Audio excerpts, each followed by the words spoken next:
መዝሙሩ ያሁኑ ትንሽ ቶፊቱን ዶግማውን እየለቀቀብን መጥቷል። የተከፋ በህይወቱ ብዙ ችግሮችን ያጋጠሙት ስምሽ አሳደገኝ እመቤቴ ስምሽ አሳደገኝ የቅዱስ ያሬድ ዜማነቱንም ደግሞ እየለቀቀ መጥቷል። አይደለም መዝሙር የዓለምን ጉርጉር ያንጎራጉራል። አንድ መዝሙር ወይም ደግሞ አንድ ዝማሬ ያሬዳዊ ስርዓቱን የጠበቀ ነው የምንለው በውስጡ ምን ማሟላት አለበት? ዋናው ግን መዝሙር በቤተ ክርስቲያናችን ሊቃውንት እግዚአብሔርን የሚያገለግሉበት ዶግማና የቀኖና ሚዲያ። ስለዚህ ይሄ መሆን የለበትም። ቅዱስ ያሬድ ከመላእክት ያመጣው መዝሙር ነው ዋና መዝሙር የሚባለው። ይህ ባለ መዝሙር የተሰኘ ፕሮግራማችን ሲሆን ከመያ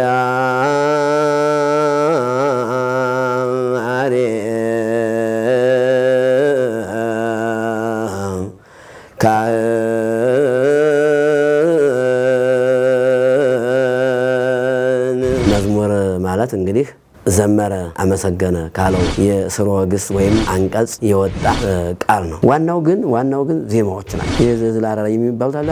አሁንም እኔ ትኩረቴ ቅዱስ ያሬድ ላይ እኔን ምሳሌ ማድረጉን ልተወውና አንድ ተማሪ በተሰጠው ጸጋ መምህሩ የነገሩትን ቃል እግዚአብሔር ከሳቸው አሳምሮ ሊለው ይችላል።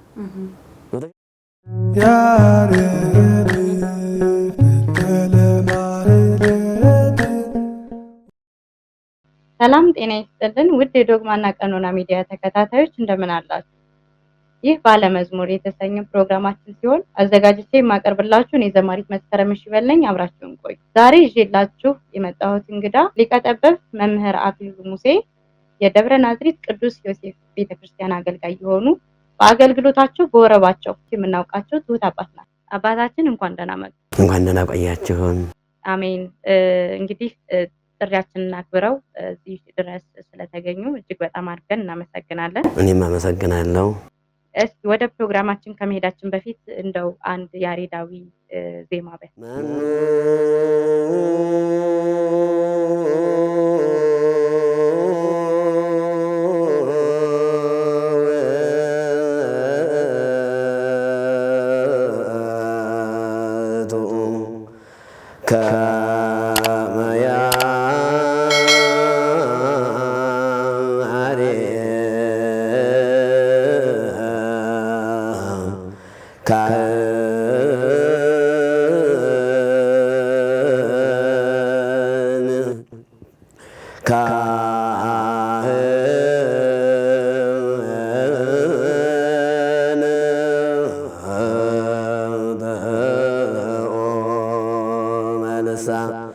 መኖ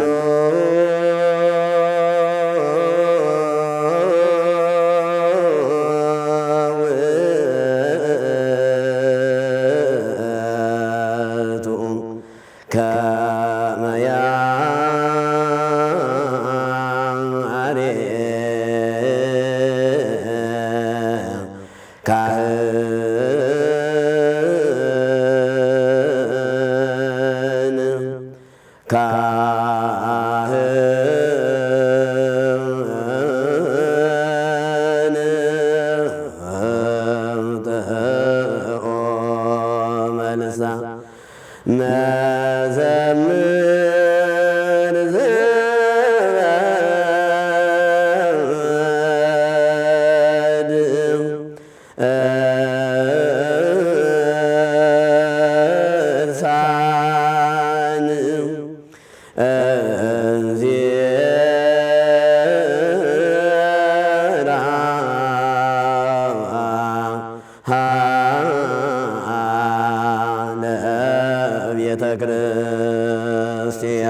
እሺ ዝማሬ መላእክት ያሰማልን አባታችን። እንግዲህ ባለ መዝሙር የተሰኘው ፕሮግራማችን ስለ መዝሙር የምንወያይበት ያላወቅንበትን የምናውቅበት በተለይ ለተተኪው ትውልድ የምናስቀምጠው ነውና እስቲ እንደው በጥያቄ ልዘምር። እሺ መዝሙር ማለት ጥሬ ቃሉንና የምናገኝበትን አገልግሎት እስቲ በትንሹ ዘርዘር አድርገው ይንገሩን። በቅድሚያ ዶግማና የቀኖና ሚዲያ ማህበርን በጣም ነው የማመሰግነው ስለጋበዘኝ ማለት ነው። በመቀጠል ደግሞ እግዚአብሔር መንፈስ ቅዱስ እንዲያግዘን መልካም ፈቃዱ ይሁንልን።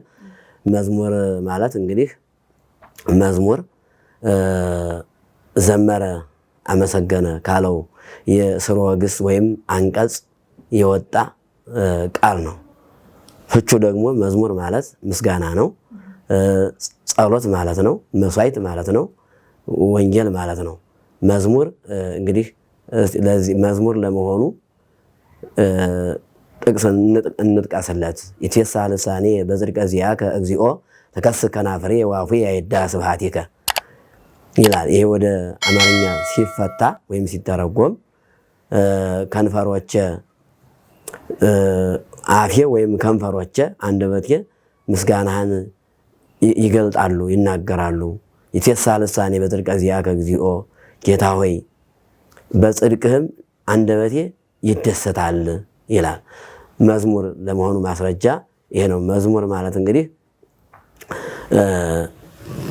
እግዚአብሔር የሚከብርበት፣ እግዚአብሔር የሚቀደስበት፣ እኛም የምንከብርበት፣ ከእግዚአብሔር ጸጋና ክብር የምናገኝበት ክርስቲያኖች በእምነታቸው ላይ ተመስርተው የሚያገለግሉት ከእግዚአብሔር ጋር የሚገናኙበት መስዋዕት ወይም ጸሎት፣ ምስጋና ማለት ነው መዝሙር። እንግዲህ መዝሙር ዳዊት ያቀረበው መዝሙር አለ። በትንቢት መነጽርነት በመንፈስ ቅዱስ ተቀኝቶ ዳዊት ያቀረበው መዝሙር አለ። 150 ዳዊት አለ መዝሙር። ከዚያ ሲቀጥል ደግሞ መዝሙር በአብዛኛው የሚታወቀው አሁን ትውልዱ አሁን እንዳቅሙ እግዚአብሔር እንደሰጠው ጸጋና ክብር እንዳቅሙ የሚያቀርበው መዝሙር አለ። ዋናው ግን መዝሙር በቤተ ክርስቲያናችን ሊቃውንት እግዚአብሔርን የሚያገለግሉበት ቅዱስ ያሬድ ከመላእክት ያመጣው መዝሙር ነው። ዋና መዝሙር የሚባለው ከመላእክት ሰምቶ በመንፈስ ቅዱስ ተቃይቶ መንፈስ ቅዱስ ገልጦለት መንፈስ ቅዱስ ረድቶት ዋይ ዜማ ተሰማ በሰማይ ዘሰማይ ኩን መላእክት ቅዱሳን ብሎ ከቅዱሳን መላእክት የሰማሁት ምስጋና ምን ይደንቃል ምን ይረቅ ብሎ ከመላእክት ያመጣው ዜማ ዋነኛውን ድርሻ የሚይዘው ይሄ መዝሙር ነው። ሲቀጥል መዝሙር የሚባለው በቤተ ክርስቲያን በዘመኑ የተዘጋጀ መዝሙር አለ። ለምሳሌ በዕለተ ሰንበት በዕለተ እሑድ ሊቃውንቱ እግዚአብሔርን የሚያገለግሉበት ማለት ነው። ይሄ ቅዱስ ያሬድ መጀመሪያ ዜማውን ሲደርስ ያው እንደወረደ ዜማውን ጩሆ ዜማውን ደርሶ ነው የተሰወረው ወይም የተወው ማለት ነው። ከዚያ በመቀጠል ያሉት ሊቃውንቶች እና አባ ጊዮርጊስን የመሰሉ ሌሎችም ሊቃውንቶች መዝሙሩን እንደየቀኑ እንደየዘመኑ እንደነክነቱ ማለት ነው እንደነክነቱ ከፋፍለው አስቀምጠውታል። ይሄም አሁን በቅደም ተከተል እናስቀምጠዋለን። የመጀመሪያው መዝሙር ማለት ከዘመነ ዮሐንስ ቀጥሎ እስከ ዘመነ ዮሐንስ የሚነገር ነው። ከዘመነ ዮሐንስ እስከ ዘመነ ዮሐንስ ልዘርዝራቸው። ዘመነ ዮሐንስ፣ ዘመነ ፍሬ፣ ዘመነ መስቀል፣ ዘመነ ጽጌ፣ ዘመነ አስተምህሮ፣ ቅድስት፣ ምኩራብ፣ መጻጉዕ፣ ደብረ ዘይት፣ ዘመነ ስብከት፣ ዘመነ ብርሃን፣ ዘመነ ልደት፣ ዘመነ ናዝሬት፣ የግዝረት፣ ዘመነ አስተርእዮ፣ ዘመነ ቅበላ ይልና እዛ ሲቀጥል ደግሞ የአብይ ጾም የጌታችን የአምላካችን ኢየሱስ ክርስቶስ ጾም ውስጥ ደግሞ የራሳቸው ክፍል አላቸው። ዘወረደ ብሎ ይጀምራል። ዘወረደ፣ ቅድስት፣ ምኩራብ፣ መጻጉዕ፣ ደብረ ዘይት፣ ገብርኄር፣ ኒቆዲሞስ፣ ሆሳዕና። እዛ ሲቀጥል ዘመነ ትንሣኤ ወይም ዘመነ ፋሲካ፣ ዘመነ ዕርገት፣ ዘመነ ጰራቅሊጦስ፣ ዘመነ አስተምህሮ ሁለት ናቸው። ከህዳርም አለ ከሰኔም አለ አስተምህሮ ማለት ነው። ከዛ ሲቀጥል ዘመነ ክረምት ይገባል ማለት ነው። እዛ ዘመነ ክረምት ደግሞ በውስጡ ያው ደቂቅ ዘመኖች አሉ። እነዚህ አበይቶቹ ናቸው እንጂ ደቂቅ በውስጡ ደቂቆች አሉ። ለምሳሌ ዘመነ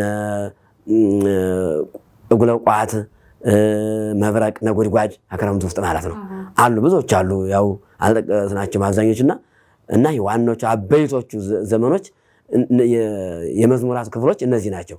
እና ሲቀጥል ማነው ዘመነ ፍልሰታ ከዛም በኋላ ዘመነ ጳጉሜን የመጨረሻው ማለት ነው። ከዛ ዮሐንስ ይገጥማል ማለት እና ይሄ መዝሙር ይባላል። መዝሙር የሚባሉት እነዚህ ናቸው። በዕለተ እሑድ የማይቀየሩ ዓመት ከዓመት እግዚአብሔር የሚመሰገንባቸው ቤተክርስቲያን የምትገለገልባቸው እነዚህ መዝሙር ይባላሉ። መዝሙር ይባላሉና አሁን ሌሎቹ አገልግሎት ለምሳሌ ቅዳሴ ያለ አይደለ? ቅዳሴ ውስጥ የሚነበቡ መጻሕፍቶች አሉ። ምስባክ፣ ግብረ ሐዋርያት፣ መልእክታቱ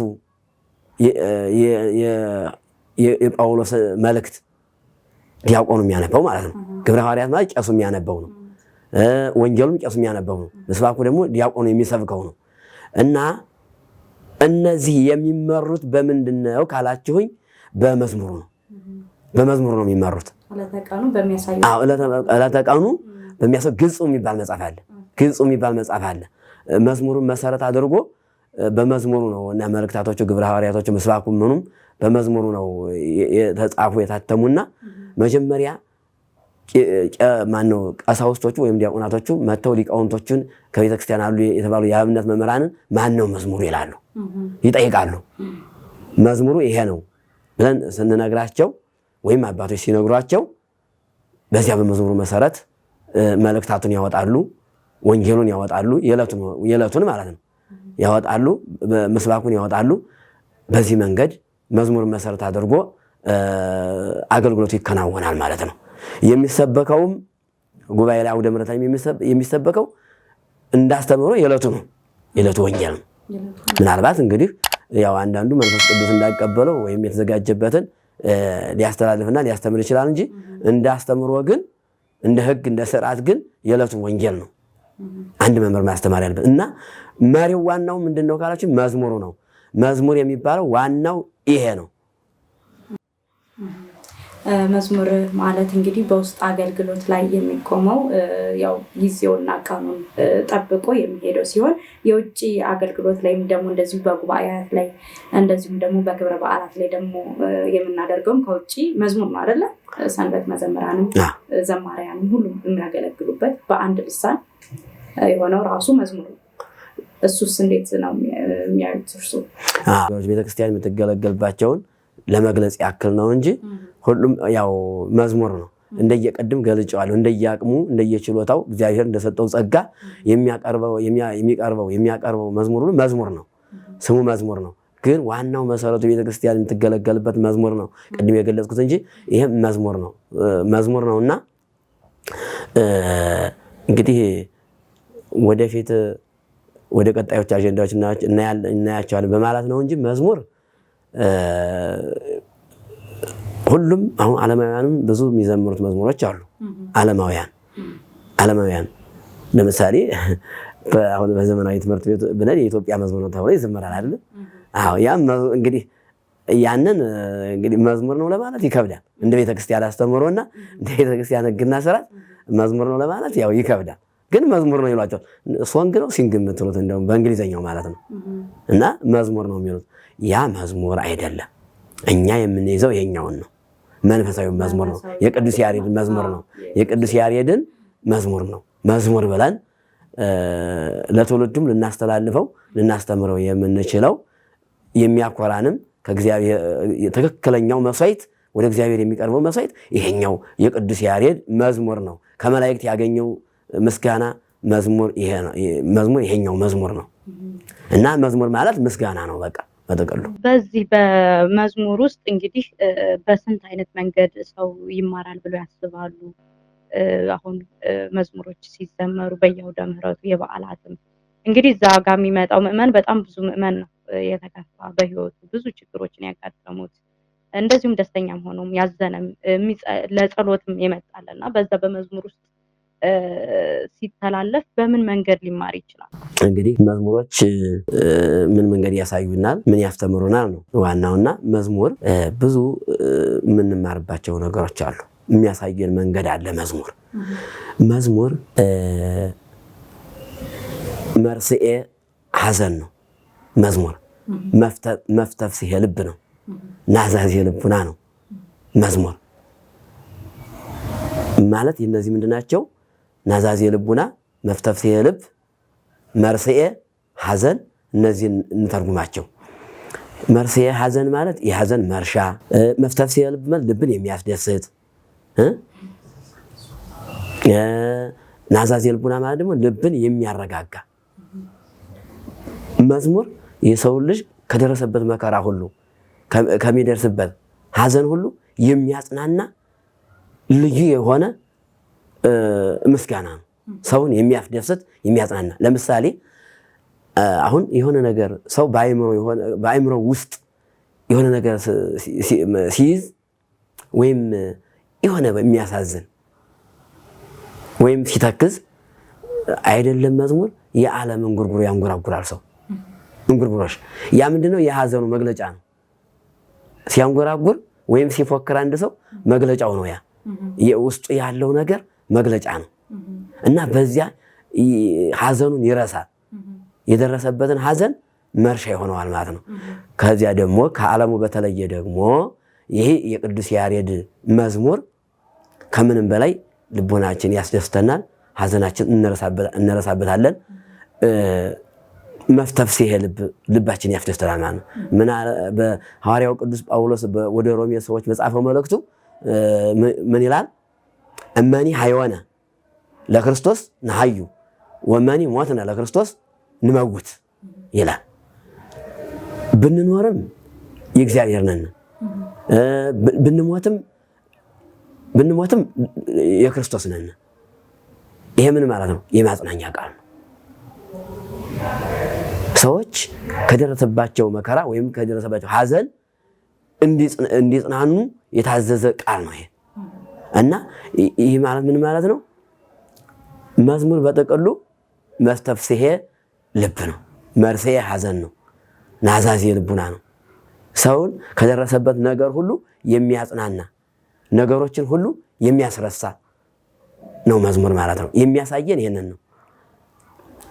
ሌላው ምንድነው?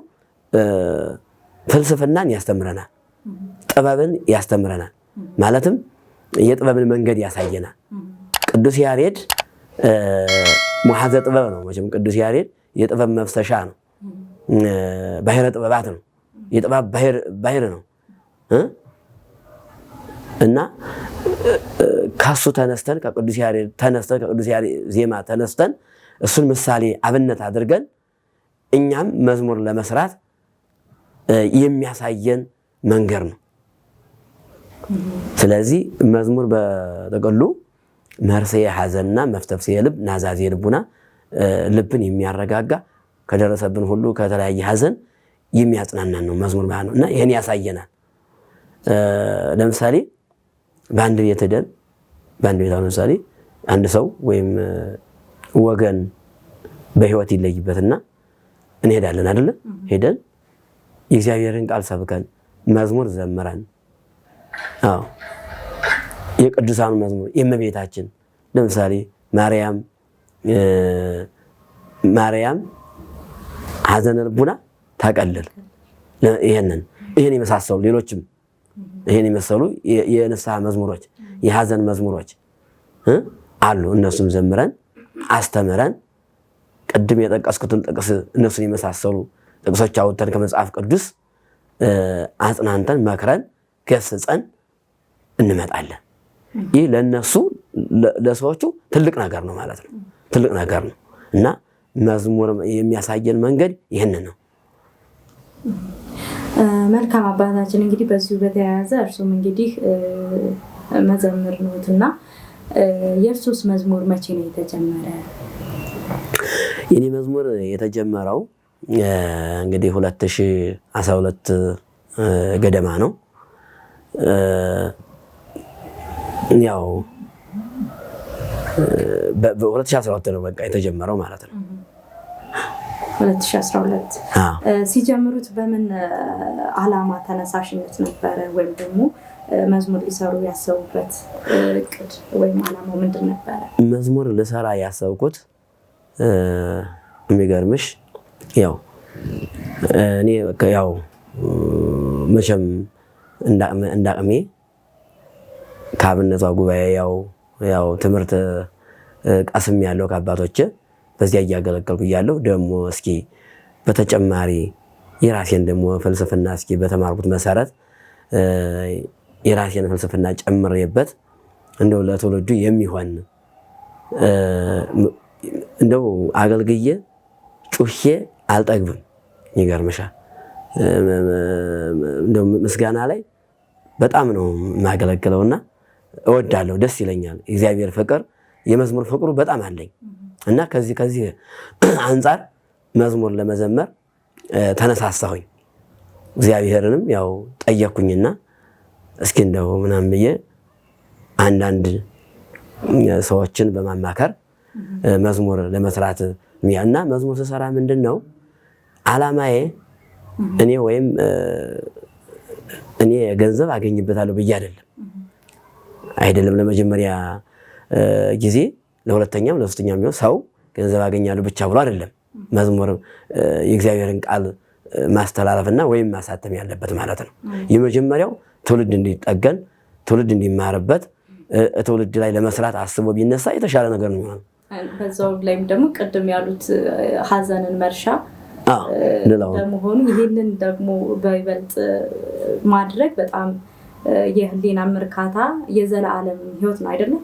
እውነት ነው አልኩሽ እኮ ለትውልዱ የሀዘን መረጋጊያ መጽናኛ ከተለያየ ከሚደርስበት ዓለም ብዙ ፈተና አላትና ከፈተናው የሚጽናናበት እንዲሆን በማለት ይህን መዝሙር በአብዛኛው አንዳንድ ጊዜ ብዙ ውስጥ የሚቆጨኝ ነገር አለ ስለ ቅዱስ ያሬድ ማለት ነው። እኔ አሁን ስለ ቅዱስ ያሬድ አንድ መዝሙር ሰርቻለሁ እና ስለ ቅዱስ ያሬድ በዚያውም በአጋጣሚ መልእክት ማስተላለፍ እፈልጋለሁ በዚህ በእናንተ ሚዲያ ማለት ነው። ቅዱስ ያሬድ ልዩ ሰው ነው። የቤተክርስቲያን መሰረት ነው። የዜማ መሰረት ነው። ግን ማለት ለክርስቲያኖችም ባለውለታ ነው። ባለውለታ እንደመሆኑ ግን ልክ እንደ ሌሎቹ ቅዱሳን እንደ መላእክቱ አልተሰበከለትም፣ አልተመሰከረለትም፣ አልተነገረለትም። የሚገርመው ነገር ማለት ነው ቅዱስ ያሬድ አይደለም ለመንፈሳውያኑ አይደለም በቤተክርስቲያን ጥላ ስር ለምንኖረው ይቅርና ለሌሎችም ራሱ አብነትና እንጀራ የሆነ ነው ቅዱስ ያሬድ ለሌሎቹ ራሱ ማለት ነው። ከቤተክርስቲያን ከሃይማኖት ውጭ ለሆኑት እንኳን ማለት በስሙ ብቻ ለሚኖሩ እንኳን እንጀራ የፈጠረ ነው ቅዱስ ያሬድ እና ቅዱስ ያሬድ በሰፊው አልተመሰከረለትም፣ አልተሰበከለትም። እንደውም አዲስ አበባ ላይ ጽላቱ ያለው አዲስ አበባ ላይ አንድ ብቻ ነው አይደል? ታውቂዋለሽ? ጎተራ። አንድ ቦታ ላይ ብቻ ነው ያለው ቅዱስ ያሬድ። እንግዲህ በሰፊው አለመሰበኩ እዚህ ላይ ያሳያል ማለት ነው። ቢሰበክለት ኑሮ በየአካባቢው እንደነ ቅዱስ ሚካኤል፣ እንደነ ቅዱስ ገብርኤል፣ እንደነ ተክለ ሃይማኖት፣ እንደነ አርሴማ እንደ ሌሎቹ ቅዱሳን በቃ ጽላት እንትን እያለ በየቦታው ቤተክርስቲያን ይመሰረተት ነበር ቢሰበክለት ኑሮ ማለት ነው። እንደ ውለታው ትውልዱ አልመሰከረለትም እና እኔ ስለ ቅዱስ ያሬድ የዘመርኩት ከዚህ አኳያ ነው። የሚገርምሽ ነገር ማለት ነው ቁጭት አለኝ ስለ ቅዱስ ያሬድ። ስለ ቅዱስ ያሬድ ተነግሮ ተዘርዝሮ እኛ አንጨርሰውም። ሰፊ ውለታ ነው ያለብን። ስለዚህ ከረዥም ባጭሩ ስለ ቅዱስ ያሬድ መመስከር ግዴታችን ነው። እኔ የማስተላልፈው ለትውልድ ይሄ ነው። ቅዱስ ያሬድን ሊያውቀው ይገባል። ክርስቲያኑ ሊያውቀው ይገባል። በቃ ቅዱስ ያሬድን ሊመሰክርለት። ዜማውስ ምንድን ነው? ለምንስ ይጠቅማል? ቤተክርስቲያን የምትገለገለው በቅዱስ ያሬድ ዜማ ብቻ አይደለም እንዴ? ሌላ የት አለ? ቅዱስ ያሬድ እኮ ምንድነው? አልቦ እምቅድሜሁ ወአልቦ እምድህሬሁ ይለዋል። ከቅዱስ ያሬድ በፊትም የለም ከሱ በኋላም የለም እንደሱ ያለ ማለት ነው። እንደሱ ያለ እና ስለ ቅዱስ ያሬድ ትውልዱ መመስከር አለበት። ሁላችንም አብረን መመስከር አለብን። ማስተዋወቅ አለብን ስለ ቅዱስ ያሬድ። ከዚህ አኳያ ነው እንግዲህ ስለ ቅዱስ ያሬድ እኔ የዘመርኩት ማለት ነው። እንግዲህ ስለ ቅዱስ ያሬድ እንግዲህ የኢትዮጵያ ብቻ ሳይሆን የዓለም የዜማ መሰረት እንደመሆኑ ዓለም የምትዘክረው ታስበው በይበልጥም ደግሞ ትውልዱ በደንብ ሊያውቀው የሚገባ እንደሆነ ነው በደንብ የነገሩን።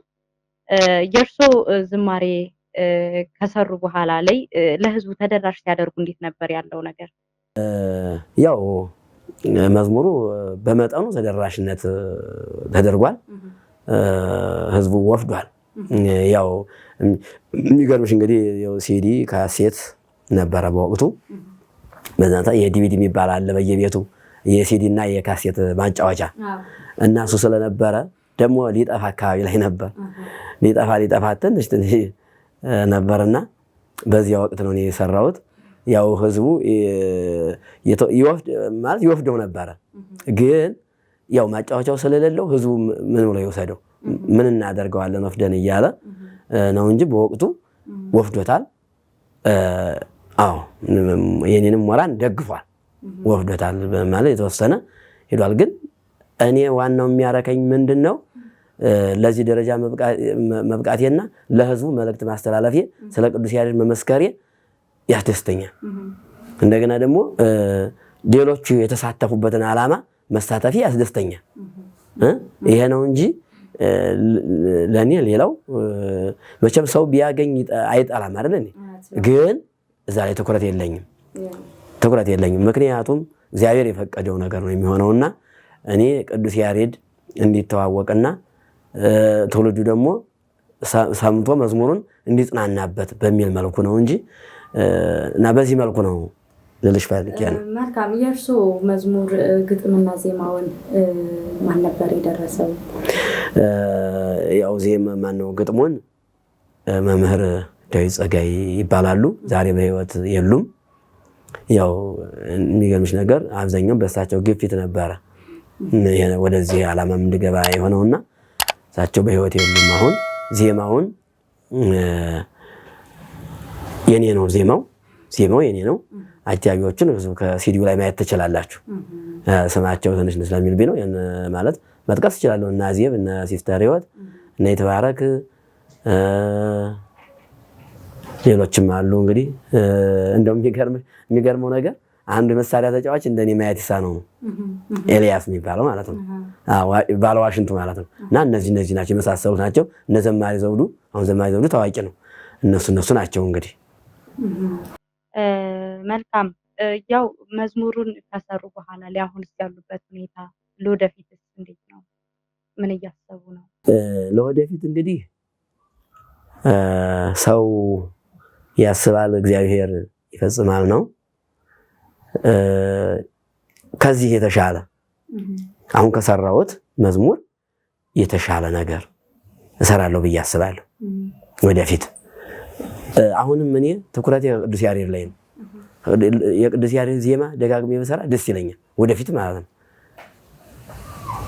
አሁን ይሄን ስል ሌሎችን ቅዱሳን ወይም በመናቅ ማለት አይደለም። ቅዱስ ያሬድ ቢመሰከርለት እኔ ስለምፈልግ ነው፣ ባለውለታችን ስለሆነ ማለት ነው። አዎ ቅዱስ ያሬድ በሰፊው ሊነገርለት ይገባል እና ስለ ቅዱስ ያሬድ እግዚአብሔር ቢያግዘኝ፣ እግዚአብሔር መንፈስ ቅዱስ ኃይል ቢሆነኝ ወደፊት ለመስራት በሌሎችም ቅዱሳን እንግዲህ እንደየሁኔታው መስራት እፈልጋለሁ። ለትውልዱ መልእክት ማስተላለፍ እፈልጋለሁ። የእግዚአብሔር መልካም ፈቃድ ይሁን እያል የእርሱ ዝማሬ በጣም በተለይ መኑ ከመያሬድ መኑ ውእቱ ከመያሬድ እና ሀዲጎ ተሳ የሚለው ዝማሬ በይበልጥ በህዝቡ ዘንድ ተደራሽ የሆነና በጣም ታዋቂ የሆኑበት ዝማሬ ነው እና እነዚህን ዝማሬዎች ወደ መድረክ ሲወጡ እርሶ ያውቃሉ ወይስ ፈቅደው ነው በዩቲዩብ በተለያዩ ቲክቶክ ገጾች ላይ እየተሰራጩ እርሶን በተለየ ሁኔታ የምናውቅበት ዝማሬ ነውና እርሶ እንዴት ነው እዛ ላይ ያሉት? አውቀው ነው ሲፖስቱት እርሶ ነበሩ ያንን የሚያጋሩት? አይ እኔ ፈቃደኛ አይደለሁም። ያው እንግዲህ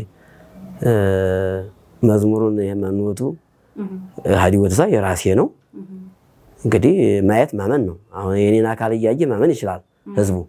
የኔን አካሌን እስከ ቁመናዬ ድረስ እያየ ማመን ይችላል። የኔ አይደለም። እነሱም የኔ ነው ሊሉ ይላሉ ብዬም እንግዲህ አላስብም። ሊሉም አይገባቸውም። እርሱ እንደሆኑ እኮ ህዝቡ ያውቃል። ሁሉም ህዝብ የእርሱ ዝማሬ እንደሆነ ሁሉም ያውቃል። ግን ፈቅደው ነው ወይ? አይ አልፈቀድኩም፣ እኔ አልፈቀድኩም። ያው ልክ ከማህሌት ለምሳሌ አገልግሎት ስናከናውን በዚያ ሁሉ የምንለውን ሁሉ እየቀረጹ እየወሰዱ እንትን እንደሚሉት እነዛ አይነት ወሰዱት እንጂ እኔ ፈቃደኛ አይደለሁም። ፈቅጄ ያን አድርጉ ብዬ አላልኩም፣ አልፈቀድኩም። መልካም እንግዲህ ዶግማና ቀኖና ሚዲያ ደግሞ በዚህ መልክ በቪዲዮ መኑ ውእቱ ከመ ያሬድ የሚለውን ዝማሬ አዘጋጅቶሎታል ማለት ነው። ስለዚህ ምን ተሰማዎት? የሚገርመው ነገር እኔ በጣም ደስ ብሎኛል። ምክንያቱም ለዚህ መብቃቴ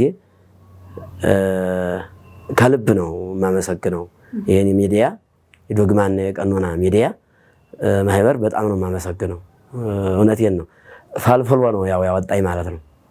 ማለትም አንድ ቀደም እናንተ ማን ነው ያ ወንድሜ ሲል ነበረ ሊቃውንቶች በአብነት ትምህርት የደከሙ የቤተክርስቲያን ውስጥ ሆነው እያሉ ስራን እየሰሩ አገልግሎቱን እያካፈሉ እያሉ ግን የጋን መብራት የሚባል ነገር አለ። የጋን መብራት ሆነው እየኖሩ ነው፣ አልወጡም፣ አልተዋወቁም እያለ እናንተ ፈልፈላችሁ አውጥታችሁ ከዚህ ሚዲያ በዚህ ሚዲያ መዝሙሬን ስላስተላልፋችሁልኝና እኔን እንደዚህ ኢንተርቪው ስላደረጋችሁ በጣም ነው ከልብ ነው የማመሰግነው።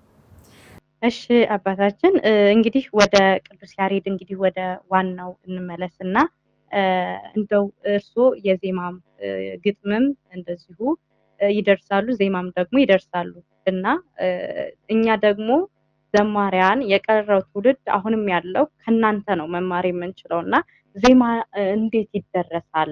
ዜማ የሚደረሰው እንግዲህ የቅዱስ ያሬድን ዜማ መሰረት በማድረግ ለምሳሌ በቅዱስ ያሬድ ዜማ ውስጥ የሚከናወኑ 3 አይነቶች ናቸው የቅዱስ ያሬድ ዜማ። እነዚሁ ምንድን ናቸው? ግዕዝ፣ ዕዝል፣ አራራይ ይባላሉ የቅዱስ ያሬድ ዜማ። አሁን በዓለማውያኑ እንግዲህ 4 አድርገዋቸዋል። እንግዲህ እነሱ እንደው የሚገርምሽ ግልጽ አልሆነልኝም እስካሁን። በተለይ 4ኛው ራባይ ዜማ የሚባለው ይሄ ግልጽ አልሆነልኝም። ዞሮ ዞሮ ግን የቤተ ክርስቲያን ልሳን ወይም የቅዱስ ያሬድ ልሳን ከመላእክት የሰማው ከመላእክት እየሰማ የደረሰው የቅዱስ ያሬድ ዋን መሰረታዊ ዜማ 3 ናቸው። ግዕዝ በአብ ይመሰላል፣ ዕዝል በወልድ ይመሰላል፣ አራራይ በመንፈስ ቅዱስ ይመሰላል። አዎ በእነዚህ ነው። ከነዚህ ባልወጣ መልኩ ዜማ መደረስ ያለበት። በዚሁ አጽንዖት ልንሰጠው የሚገባው ከዚህ ዜማዎች ከዚህ ባይወጡ። አዎ ትውልዱ ጥንቃቄ ማድረግ። አሁን እኮ ችግሩ አሁን እንደው እገሌ ደርሷልና እኔም ልድረስ የሚለው አለ። ብንጠይቅ ችግር የለውም፣ መጠየቅ ያረጋል ሊቅ ይላሉ አባቶቻችን። አዎ እና ተከብሮ ደግሞ ዝም ብሎ ተሸፋፍኖ መኖር ነው። አዎ ተሸፍኖ እድሜ ልኩን ዝም ብሎ ምንም ሳያገኝ እውቀት ሳያገኝ መኖር ነው እና ብንጠይቅ ጥሩ ነው። ሁሉም ሰው ሙሉ አይደለም። ለምሳሌ ሰው ሙሉ የሚባል ሰው የለም። ሙሉ ሰው የሚባል የለም። ለምሳሌ ሐዲሳቱን ብሉያቱን በቃ 4ቱ ጉባኤያትን ወይም በቅዱስ ያሬድ ያሉ ዜማዎችን ማንኛውም ነገር ቢጨርስ ቢፈጽም ሙሉ ሰው የለም። ስለዚህ መጠየቅ መማር አይገደብም። በቃ ሁልጊዜ መማር ይችላል እና ዜማ በዚህ በ3ቱ ዜማዎች ቢደረስ የተሻለ ነው። ዕዝል፣ አራራይ የሚባሉት ዜማ እስኪ ለምሳሌ ለአብነት እንዲሆነ እሺ ከግዕዝ እንጀምር።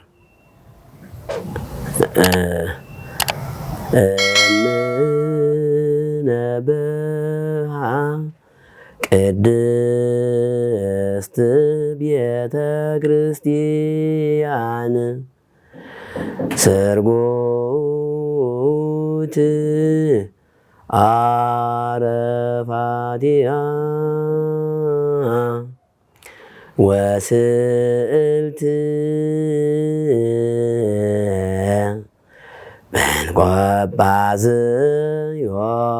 በንቆጳዝዮን እምነበዓ ቅድስት ቤተ ክርስቲያን። ይሄ ግዕዝ ነው። አራራይ ማን ነው? ይቅርታ እዝል የምንለው ደግሞ እዝል የምንለው ሃሌ ሃሌ ሃሌሉያ ሃሌ ሃሌ ሃሌሉያ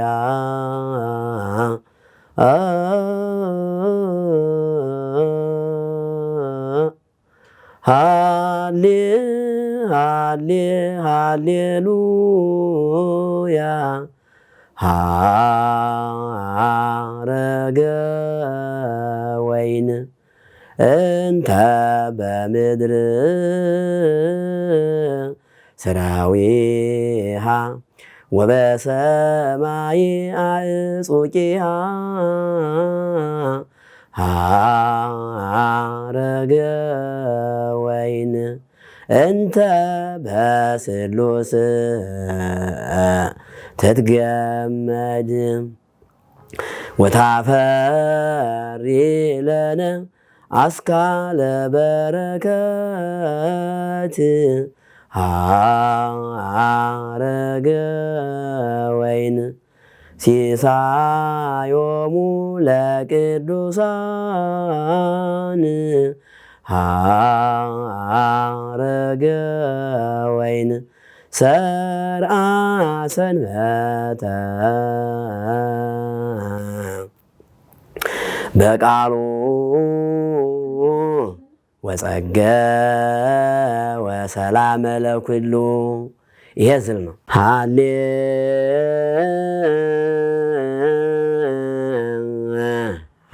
ሃሌሉያ ሃሌ ሃሌ ሃሌሉያ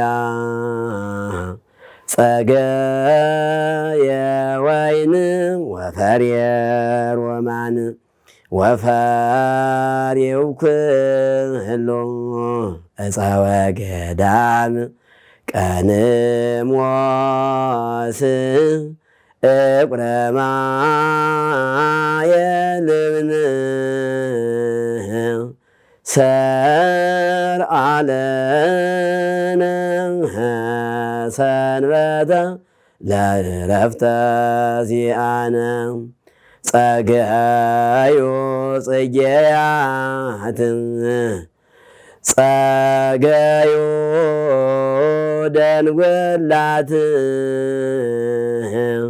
ሰርአ ለነ ሰንበተ ለዕረፍተ ዚአነ ሃለፈ ክረምት ቆመ በረከት ተሰርገ ወት ምድር በስነ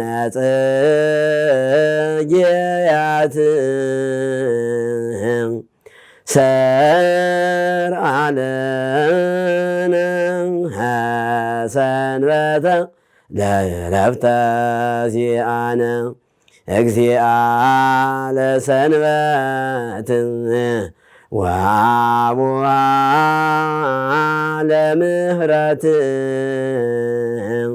ሰርአ ለነ ሰንበተ ለዕረፍተ ዚአነ ሰርአ ለነ ሰንበተ ለዕረፍት ወለመድኃኒት። ይህ አራራይ ነው። ከሦስቱ ዜማዎች አንዱ ነው። እና በዚህ ልክ ዘማሪያኑ ተወለዱ በዚህ መልኩ የሰሩት ሰርተዋል። አሁን የሚቀጥለው ትውልድ አሁን ቀጣይ የሚሰራው በዚህ መልኩ ዘመኑን በዋጀ ቢሰራ። ሌላው ደግሞ ለምሳሌ አውደ ምህረት በጉባኤያት በተለያዩ መድረኮች አውደ ምህረቶች በዘመኑ የተዘመሩትን መዝሙሮች በዘመኑ የወጡትን መዝሙሮች ነኩን እያዩ እንዳስተምረው እንደ ወንጌሉ እንደ በዓላቱ እያዩ ቢዘምሩ መልካም ነው ማለት። አሁን መዝሙር አደራረሱን እንትን ያልኩት ላልሰሩት ነው። ላልሰሩትም የሰሩትን ሰዎች አብነት አድርገው በዚያ መሰረት ተመስርተው እውቀታችን እያዳበርን እውቀታቸውን እያሰፉ እንዲሄዱ በሚል ነው እና አራራይ የተሰኘው ዜማ ይህ ነው። ከዜማው ጋር በመገናኘት እነዚህ የዜማ ምልክት የሚባሉት ደግሞ አሉ አይደለ? እነዚህ ምልክቶቹ እነዚህ አንብር እንደዚሁ ደግሞ ይዘት የሚባሉ የመሳሰሉት እስከ 10 ድረስ የሆኑ የዜማ ምልክቶች አሉ እና እነዚህ በአራይም በእዝልም እንደዚሁ በእዝልም ውስጥ ይገባሉ አይደለ? አዎ።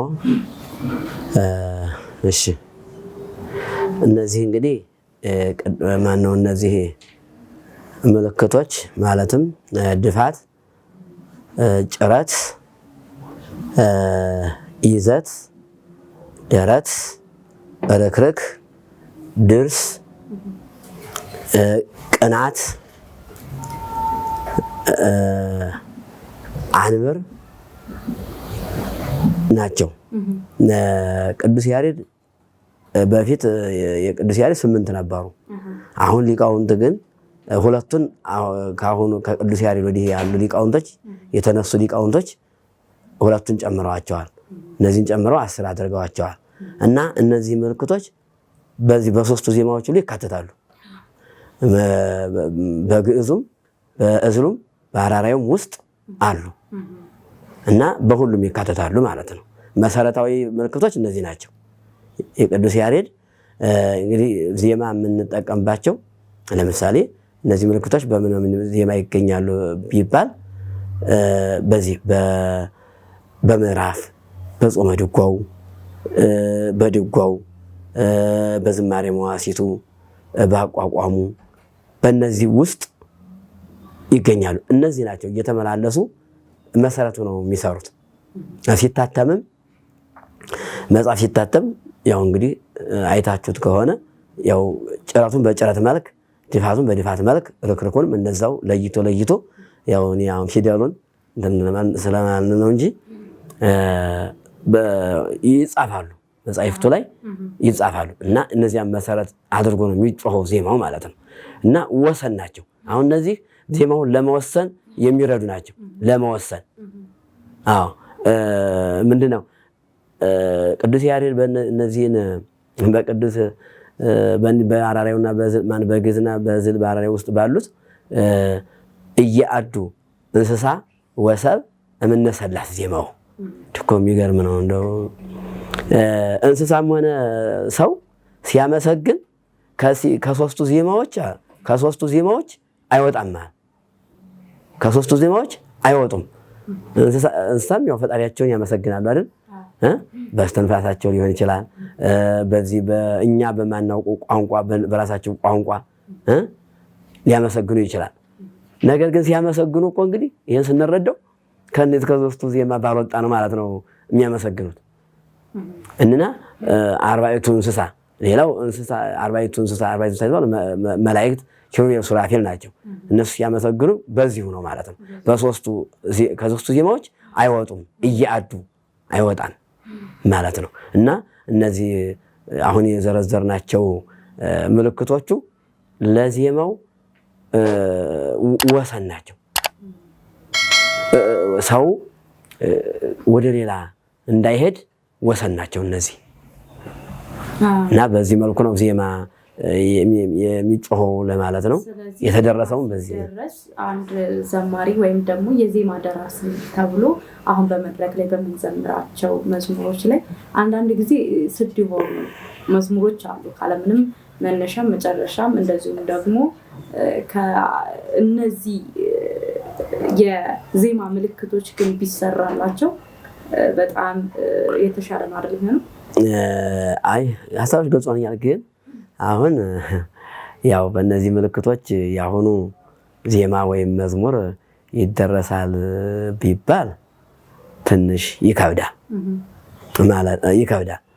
ማለት አሁን ጭረት፣ ድፋት፣ ረክረክ ወይም ድርስ አንበር ብሎ እንደዛ ከሆነ እኮ ሊጻፍ ነው ማለት ነው። ሊጻፍ ነው ማለት ነው።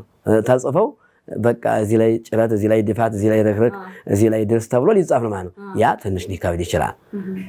እንደው ቀለል እያደረግን ነው። ቢያንስ እንኳን ይሄ ቢቀር ማለት ነው።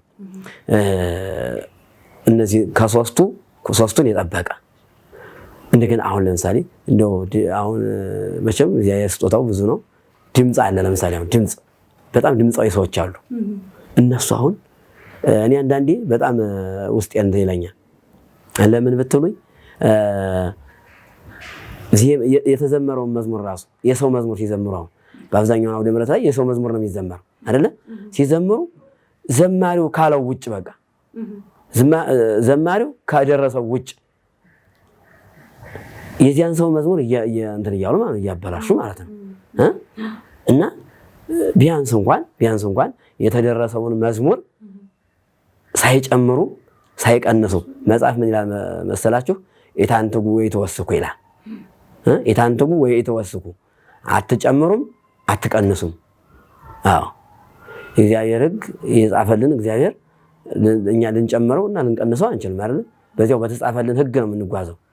እና ቢያንስ እንኳን የዘመረውን መዝሙር ሳንጨምር ሳንቀንስ በደንብ አጥንተን በደንብ ይዘን ብንዘምር የምንደርሳቸው ድርሰቶች ደግሞ ብዙ ቅላጼ ባልበዛበት በቃ በተወሰነ መልኩ ሲሆን ያምራል፣ ለሰው ጆሮም አይቆረቆርም፣ ሰማያውያኑ በደስታ ይቀበላል ማለት ነው። አሁን ደግሞ ትውልዱ ሁሉም ፈላስፋ ነው። የሚገርምሽ አሁን ሁሉም ይመረምራል፣ ሁሉም ይገመግማል። ሁሉም ትውልዱ ችግር የለበትም። ያው ምናልባት እንደው ትህትናው፣ ፍቅሩ፣ ብቃቱ ሊጎል ይችላል እንጂ ስለመፈልሰፉ ስለመመርመሩ ችግር የለበትም። ትውልዱ አሁን እሳት ነው ትውልዱ። እና ለዚህ ትውልድ ታዲያ ተጠንቅቀን የምናስተላልፋቸው መልእክቶች በጥንቃቄ ማድረግ አለብን ነው የማስተላልፈው መልእክት ይሄ ነው። ከግጥምስ ሲደረስ እንዴት መደረስ አለበት? መንፈሳዊ ይዘቱን በጠበቀ መልኩ መንፈሳዊ ሀሳቡን እንዲያስተላልፍና አንዳንድ ስህተቶች፣ ጉድለቶች የሚታዩባቸው በጣም ብዙ ግጥሞች አሉና እነዚህንስ እንዴት ቢያደርግ አሁን ላይ ያለው ዘማሪያ የተሻለ ይሆናል ብለው ያስባሉ?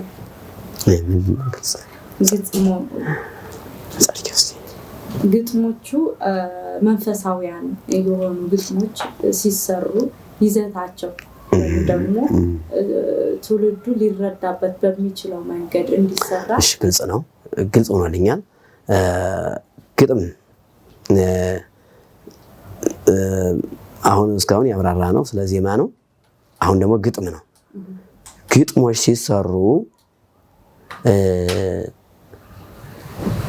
አንደኛ የስንኙ ያገጣጠሙ የግጥሙ ቃላት ሊመረጥለት ይገባል። ለምሳሌ አማርኛ እንኳን ቢሆን ቃላት አጠቃቀም ያስፈልጋል። ለምሳሌ ያው መዝሙር ሲሰራ ወይም ስለ ጌታ ወይም ስለ ቅዱሳን ወይም ስለ እመቤታችን ሊሆን ይችላል አይደል? ግጥሞቹ ላይ ግን የሰውን ልቦና የሚኮረኮር መሆን አለበት። ግጥሙ የሰውን ልቦና የሚዳስስና ለሰው ጆሮ የሚመች መሆን አለበት። ማለትም ለምሳሌ አሁን ለጌታ ስንዘምር መቼስ ኃያሉ ጌታ ምናምን እንላለን አይደለ? ገባሬ ተአምር ምናምን እንደዚህ ነገር ስለ ቅዱሳን እንደዚህ እያልን እንዘምራለን። አሁን ስለ ጌታ የኔ ሸጋ የኔ ቆንጆ የኔ ምናምን አይባልም። ይሄ ከሕግ የወጣ ነው። እንደው ያልተማረው ሕዝብ ራሱ እንትን የሚለው ነው። ይሄ የሚገመግመው እንኳን የተማረው ትውልድ ይቀርና እንኳን አባቶች የተማሩት ይቅርና የቤተክርስቲያን አስተምሮ ይቅርና እንደው የማያውቀው እንኳን ይሄ የሚገመግመው አይባልም። ለቅዱሳን ራሱ አይሰጥም እንደዚህ ያለ ነገር። አሁን ባለ መቼም ታዩ ስለዛ ችግር የለም። እንደ ቅድም እንዳልኩት ነው። ይሄ ዝም ብሎ ማቆላመጫ ስም አይሰጥም እና አንዱ ይሄ ነው። ሁለተኛው ግጥም ሲደረስ በታሪኩ ነው። የአንድን የግጥሙን ባለቤት ታሪክ ማወቅ ያስፈልጋል። ለምሳሌ አንድ የቅኔ ተማሪ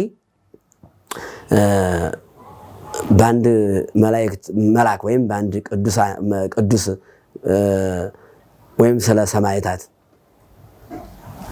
ሊነግር ቢፈልግ መጀመሪያ ታሪኩን ተርኩልኝ ይላል። መምህሩ ሙሉ ታሪኩን ይተርኩለታል። የቅዱስ ሚካኤል የቅዱስ ሚካኤልን፣ የተክለ ሃይማኖትም ከሆነ የተክለ ሃይማኖትን፣ የቅዱስ ጊዮርጊስም ከሆነ የቅዱስ ጊዮርጊስን ሙሉ ታሪኩን ምን እንዳደረገ ምን ገቢረ ተአምር እንደሰራ ሙሉ ታሪኩን ይተርኩለታል። ያን ከሰማ በኋላ ታሪኩን ካጠና በኋላ በዚያ ታሪኩን ወርቅ ያደርገዋል። ገብቶሻል? ታሪኩን ወርቅ ያደርግና ሌላ ደግሞ ዓለሙን የሚዳብስ ሁለት አይነት ሰምና ወርቅ ማለት ነው። ሰምና ወርቅ አድርጎ ቅኔውን ቆጥሮ ወደ መምህሩ ይቀርባል ማለት ነው። ከዛ ይመረመርለታል። ጥሩ አመጣጥ ከሆነ ሌላ ጨምር ይባላል። ተሳስቶም ከሆነ ይታረምለታል። ግጥም በዚህ መልኩ ቢሆን በዚህ መልኩ ሙሉ ታሪኩን የማወቅ ከመጽሐፍ ቅዱስ ያልወጣ ቢሆን በመረጃ ቢሆን ማለት ግጥሞቹ በተቻለ መጠን ከመጽሐፍ ቅዱስ ያልወጡ ጥቅሳቸውም የት እንደሚገኝ ቢሆን ጥሩ ነው። ምክንያቱም የአሁኑ ትውልድ ደግሞ ጥቅስ ይወዳል። እንደ ሙሉ ታሪኩን ጥቅስ የት ነው የሚለው። አሁን ብዙ ብናገር አሁን የት ነው አያምንማ። ጥቅስ ከሌለ አያምንም እና መረጃው አድራሻውን ማወቅ ይፈልጋል ትውልዱ እና በዚህ መልኩ ቢሆን ለማለት ነው። አንድ መዝሙር ወይም ደግሞ አንድ ዝማሬ ያሬዳዊ ስርዓቱን የጠበቀ ነው የምንለው በውስጡ ምን ማሟላት አለበት? እነዚህን አንድ መዝሙር መንፈሳዊነቱ ይዘቱ መስተካከል አለበት። ቅድም እንዳልኩሽ ያው ከሶስቱ ዜማ ያልወጣ መሆን አለበት። ዜማው ሲደረስ በተወሰነ ቅላጼ ያልበዛበት በወሰን መሆን አለበት። በወሰን ለሰማያኑ ማለት ነው። ለሰማያኑ እንደገና ደግሞ ያው ሳንጨምር ሳንቀንስ እግዚአብሔርም እንዲቀበልልን ንጹህ መስዋዕት እንዲሆንልን በእግዚአብሔር ዘንድ ተቀባይነት እንዲያገኝ ዋናው አይደል? የከንፈራችን መስዋዕት የከንፈሬን መስዋዕት እሰዋልሃለሁ የሚላለና እግዚአብሔር እንዲቀበለው ትክክለኛ መዝሙር ነው ማለት እንጂ መንፈሳዊ የተረጋገጠ ነው የተስተካከለ ሲሆን በሊቃውንት የተመረመረ የተፈተሸ የቤተክርስቲያንን ቀኖና የጠበቀ ከሆነ ይህ መንፈሳዊ ይዘቱን አሟልቷል ይባላል። ዋናው ግን ዜማዎች ናቸው። ቅድም ዋናው እነዚህ ግዕዝ የሚባሉት አሉ። ከነዚህ ውጭ ባይወጣ በቃ ማለት መሆን አለበት ነው። በቃ መሆን አለበት ብለን ለትውልዱ ማስተላለፍ ያለብን ይሄንን ነው። ከቅዱስ ያሬድ ዜማ መውጣት የለበትም ነው። በቃ በተቀሉ በአሁን ሰዓት ላይ ያለው የመዝሙር ስርዓት ምን ይመስላል? አሁን እርሱ በሚመለከቱበት ልክ በአሁን ሰዓት ላይ እየተሰሩ ያሉት የመዝሙር ስርዓቶች ምንድን ነው የሚመስሉት? ምን አይነት ይዘት ነው የያዙት? እንግዲህ ያው ይህንንም ያው ተመሳሳይ ነው። በእርግጥ ሰዎች ያው እንግዲህ እግዚአብሔር በረዳቸውና እግዚአብሔር ባቀበላቸው ሙከራቸውን ይሞክራሉ። ሰው መቼም ሲሰራ በአንድ በኩል ሊበረታታ ይችላል እንጂ ሊነቀፍ አይገባም አይደል እንዴ? ሰው ሲሰራ ሊነቀፍ አይገባውም። ግን ይሄን አድርግ ብሎ መምከር ሰው ቢችል ሊያርምለት ሊያስተካክልለት ይገባል እንጂ ዝም ብሎ ልክ እንደ ማለት ፈሪሳዊነት መሆን የለበትም። ያ ሰው መዝሙር ሲሰራ ይሄ የወረደ ነው ወይም የሆነ ነገር ነው ብሎ ማናናቅ ማጣጣል የለበትም። ከሰባዊነትም ከትህትናም አንፃር ማለት ነው። ግን ሊያስተካክልለት ግን ይገባል ነው። ያም ደግሞ ራሱም ደግሞ አስተካክሉልኝ ሊል ይገባዋል። ይሄኛውም ሰው የተሻለ እውቀት ካለው ሊያርምለት ሊያስተካክልለት በዚህ አድርገው ይሄ ቢሆን ተቀባይነት ይኖረዋል ብሎ ሊያስተካክልለት ይገባል ለማለት ነው። በአሁን ሰዓት ላይ ያለው የመዝሙር ስርዓት ምን ይመስላል? እርሶስ እንዴት ነው እያዩት ያለው? እንግዲህ በአሁኑ የምናየው መዝሙር አይደለም ለነፍስ ምግብ ሊሆን ለስጋም እንደማይሆን ነው የሚያሳየው። በቃ ማለት የሚያሳየው እንቅስቃሴውም ሽብሸባውም የጭብጫቦም የከበሩም ያው ዳንሳዊ መልክ ነው፣ ዓለማዊ መልክ ነው የሚያሳየውና ምንድነው ስሲት አለ ነፍስ ቃለ እግዚአብሔር የነፍስ ምግቧ ቃለ እግዚአብሔር ነው እያለ እንግዲህ ለነፍስ ምግብ የማይሆን ከሆነ ነፍስ መላእክት ናት፣ ረቂቅ ናት። ነፍስ የምትፈልገው እሷ ንጹህ የሆነ ቃለ እግዚአብሔር ትፈልጋለች። ስለዚህ እሷ የማትቀበለው ከሆነ ነፍሳችን ደግሞ የማያረካ ከሆነ አይጠቅመንም፣ የሚጠቅመን ነገር የለም። እግዚአብሔር ካልተቀበለው እኛ ልንከብርበትም አንችልም። እግዚአብሔርም ሊከብርበት ሊመሰገንበት ሊወደስበትም አይችልም።